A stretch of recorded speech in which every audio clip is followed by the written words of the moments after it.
Hey everybody, Matt Bagley back with you, Southern Oregon Sports Talk, presented by Medford BMW. Now, if you tune in every Monday, and I know there's people out there that they tune in on Monday, that's what they care about, this is going to be a little different for you. Brian Schnee is in Salt Lake City, Utah.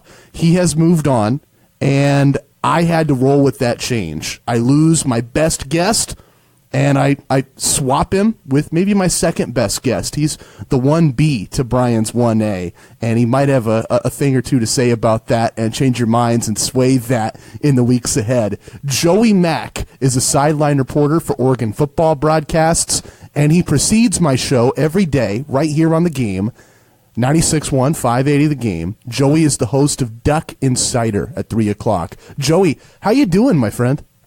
I'm great, man. You texted me, Matt, a little while ago, and like, first time in a century, and yeah, it feels like it has been. I always like talking to you Wednesday, but Monday sounds great too. And on that note, Brian Schnee is great. Yeah. If I am replacing Brian Schnee, we are all hosts. I'm going to throw that out there right now to set the bar where it needs to be set for your listeners. I got to ask you then, because you're plugged in with everybody. You know the whole network. Did you ever meet Brian Schnee? I think Brian and I crossed paths at least a couple times when he was up covering Duck stuff, and it was basically the head nod. I'm pretty sure that's how we were ever introduced to one another, is the head nod, that he knew who I was, I knew who he was, and it was a good head nod and side smirk. You know what I'm talking about? We're on the sidelines when this happens. When you're not going to say hi to the guy, you don't know him that well, but you acknowledge him. Well, it was that, but it was also I had my headphones on and I was listening to Jerry and George. That's how this usually ends up. Like people are always like, yeah, I tried to get a hold of you on the sideline, and I'm like, dude, I can't hear anything. Right. Sorry. Right. To make it a connection for you, have you ever interviewed Brandon Cameraman on your show? I haven't had Brandon on the show, but I have talked with Brandon quite a bit. Funny story there. Brandon Cameraman was down in Medford when I was interning at KEZI. Okay. So I actually would be the one that was writing some of the scripts and sending some of the stuff from Eugene down to Medford when I was an intern at KZI over the summer many moons ago here in Eugene. Yeah. Because that's our connection of Brian knows all the Eugene people through Brandon, and then I'm the same way because Brandon was our guru down here. He was great when he was in Medford. But yeah, he's the man. Got to ask you. You mentioned, we were just chatting off air like we always do. You mentioned you're coming back from a bye week, man. How'd you spend that time? I spent it, I hope, like a lot of regular college football fans do. I actually watched all the games that I could. I'm very fortunate to have a wife that let me have one room in the house for a man cave. So I put the bar in, and I've got 5 TVs in there. So that's the way that I spent the bye week was having all the buddies over like a normal fan and just watching games, and it was great. You know, there weren't a ton of upsets this weekend, unfortunately. There wasn't a whole lot of chaos, but it was fun just to be able to watch a little bit. And to be honest with you, I got a little bit of a head start on getting prepared for Cal with the Golden Bears playing on Friday, so that was nice. Got a chance to kind of take in Pac-12 football because as I'm sure you're similar, Matt. Like you get so locked in on Oregon, and a game day is like a 16-hour day for us around Autzen Stadium, or even if we're on the road. And right. So it's nice just to be able to sit down and watch some games. And I feel like I know a little bit more about the Pac-12 today than I did on Friday morning. Yeah, oh, that's for sure. He's Joey Mack, sideline reporter for Oregon football broadcasts. He'll be on the call 3 o'clock on Saturday when the Ducks host Cal. Joey, you threw in the Friday morning of that bit because, hey, Friday night we learned an awful lot about the Pac-12, namely that this game in Eugene isn't as big as we wanted it to be. Are you disappointed by Cal? You know, I can't say that I'm disappointed because any team that loses its quarterback mid-game, it's tough to overcome that, man. I mean, Oregon fans have seen that over the years. We've seen that around a lot of programs. You know, there's a reason that the backup quarterback's the backup. And the irony there is I know a lot of Cal fans were clamoring, like, man, the offense isn't scoring a ton of points. You know, you got a guy in Devin Monster who replaced Josh Rosen at one point at UCLA, and, you know, he's a transfer at Cal now. Maybe he's the one that's going to take Cal's offense to the promised land. And then when Garbers goes out and the way that the Cal offense ran without Chase Garbers, I think a lot of fans were like, oh, yeah, that's why Chase Garbers is in there. I don't think Garbers is one of the top echelon quarterbacks in the Pac-12, but I think he's pretty solid, and I think he's a competitor, and he has an athletic ability, I think, that really the Bears could take advantage of. And you just didn't see that sort of X factor to the offense against Arizona State after he left the game. So, I thought that it wasn't really disappointing for Cal that they lost. I thought it was disappointing to lose a quarterback and have a guy get injured that way. And, Coach Cristobal said today that they're preparing for both of them for when Cal comes to Autzen Stadium, but just my opinion, watching what happened, that looked like a tough injury to swallow, I'll put it that way. Joey Mack, I call him the voice of the Ducks because he covers just about every sport except football at this point. He is on the sidelines, though, for football games, and he's going to have an awful great angle of Saturday's big game, Oregon and Cal. Pre-game at 3, kickoff at 5 on News Media 99.5 FM, 880 AM, KCMX. Joey, now looking at the Ducks, Cal loses. So you've got Oregon, you've got Washington. I think USC could maybe still, I guess, before the Washington game, talk themselves into a title run. Who's your favorite in the Pac-12 right now? Boy, that's tough. I mean, it's easy for me to sit here and say Oregon. Obviously I see things through green and yellow lenses. I'm certainly guilty of getting locked into watching Oregon all the time and in some ways kind of rooting for Oregon. But I will say that the other thing I'm guilty of is I go, I think, too far in criticizing Oregon in my own head because I see it all the time. I see the Ducks all the time and the mistakes that they make. And you often can forget that every program in America is having some of those same mistakes being made, whether or not everybody sees them. And fans see them on game day. You can certainly see them throughout the week when you're around those programs. So I think right now that Oregon is still probably the team to beat. And I say that because the Ducks still have Justin Herbert, and the defense hasn't allowed a touchdown in 3 straight games. I mean, I just think the defense is playing exceptionally well, and especially during a bye week where the Ducks, I know, focused on getting the run game going more consistently. Looks like they're going to get Micah Pittman and Brendan Schooler back this weekend, which certainly helps the passing game and hopefully the entire offense. I just think with all of those things in mind, Oregon is probably the team to beat. And Washington fans are going to be upset that I'm saying that because they lose a game that was filled with lightning delays and just an odd game to Cal. Cal, I think, defense is going to keep them in every game. Whether or not their offense can score a bunch of points, I'm not sure. Utah, I think, is still a very good team. I still think they're probably the best team in the South. They may not be the most talented, but I think they're the best.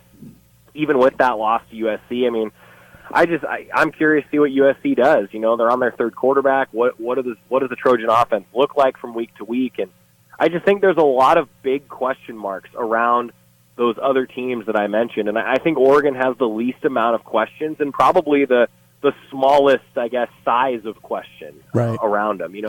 Can the Ducks get the run game going more consistently? That's probably the biggest question right now, and coming off of a bye week, I think we'll learn a lot about Oregon here in this matchup against a really, really tough Cal defense on Saturday. So a couple of quick follow-ups. Micah Pittman probably comes back this week. Same for Brendan Schooler.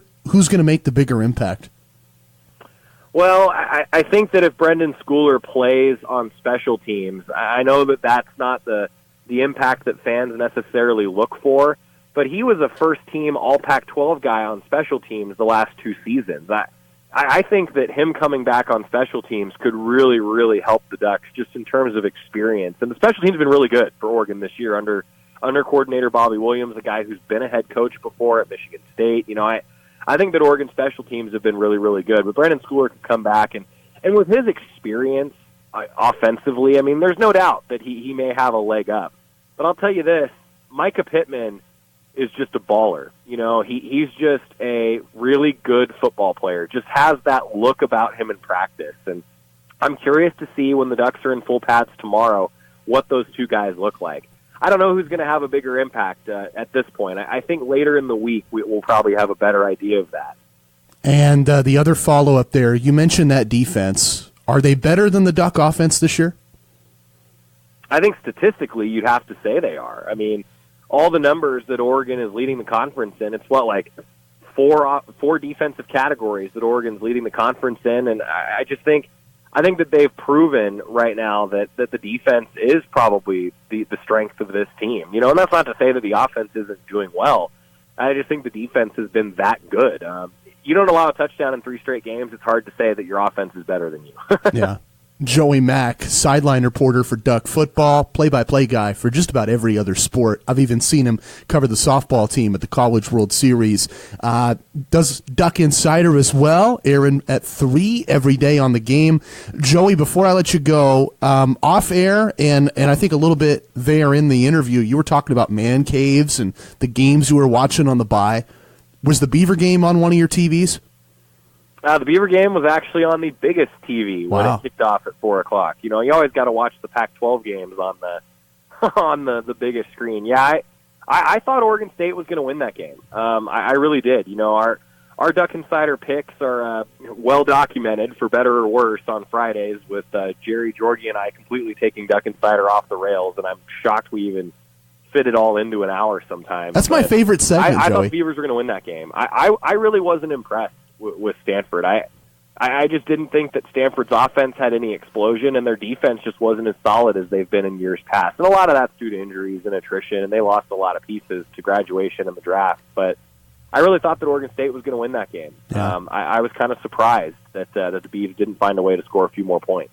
Yeah, I'm right there with you. I think the biggest stunner in the Pac-12 this year is that Oregon is more physical than Stanford. I can't think of any time in my life where we can say that.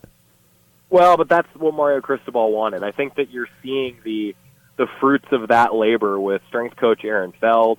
You know, the way that they have really attacked the weight room and they want to play physical. You know, I know that a lot of Oregon fans are saying, hey, where's the offense? You know, you're clamoring for more offense. But look, you go win in Palo Alto the way that the Ducks did. They may not have blown them out in the traditional Oregon sense in the Chip Kelly years where they're scoring 52 points, but I'll ask fans this. I mean, there was a game that was well documented. We did it on our Throwback Thursday on the Oregon football social media channels this past week. You know, it was 52-32, if I'm not mistaken, in a game where Oregon, by all intents and purposes, ran away from Stanford. And I remember in that game, Jerry Allen's call of a LaMichael James touchdown was statement, statement, statement. Well, that was a game that you win by 20 points, and you gave up over 30 points in. Well, then you go on the road, and fans are kind of like, well, wait, they're dominating, but they win 21-6. I mean, what's going on there? And I kind of say, well, you win by 15 points. The margin of victory isn't that much greater, and you gave up a ton more points in that previous game and in that previous era. I think that Oregon football is going to win those physical, lower-scoring games. And I know the Ducks didn't do that against Auburn. I get that, but they did against Stanford on the road in Palo Alto. Oregon was never really in doubt of winning that game, and that just doesn't happen. And that's because of a physical, hard-nosed team that's going to win ugly on the road. I mean, this is a team that's okay with winning ugly. Who cares how you get it done? You know, the win's the win. And I think that you're right. Being a physical team, Oregon may not be scoring 50 a game like the Ducks were in years past, but if they're still winning games by 2 touchdowns, I'll take that. Yeah, I'll take it too, man. It's fundamental football. Ducks are playing it and winning with it right now, and hopefully they get another win on Saturday. Joey Mack's going to cover that for us at News Media 99.5 FM, 880 AM, KCMX, our local Oregon Duck radio affiliate. Joey, as always, there's a million questions I got left on the table. I'll just have to save them for next Monday. Hey, anytime, Matt. Looking forward to catching up with you every Monday. Thanks, buddy. That was Joey Mack, voice of the Ducks, and that's the show. I'm out. Hope you have a great day, everybody. My name is Matt Bagley. My station right here, 96.1, 580 The Game. My show, Southern Oregon Sports Talk from 4 to 6. And if you missed anything, you want to go back, you want to hear it, iTunes, Apple Podcasts, Google Play, Spotify, Stitcher. I know it's out there. Pretty much everywhere except for SoundCloud, because I got a beef with SoundCloud. We'll talk about that another day. Tomorrow, big show. Kevin Primorano, Rogue Valley Timbers. Also going to talk Ducks. What can Oregon do to beat Cal? Beavs, they didn't win. They didn't win. I'm amazed they didn't win. I'm amazed they lost that game. Why did it happen? What can they learn? Where do they go from here? And NFL, My Raiders are 500. My Raiders don't suck right now. What is weird? What's going on with the world? We'll talk about all that tomorrow, 4 to 6, right here.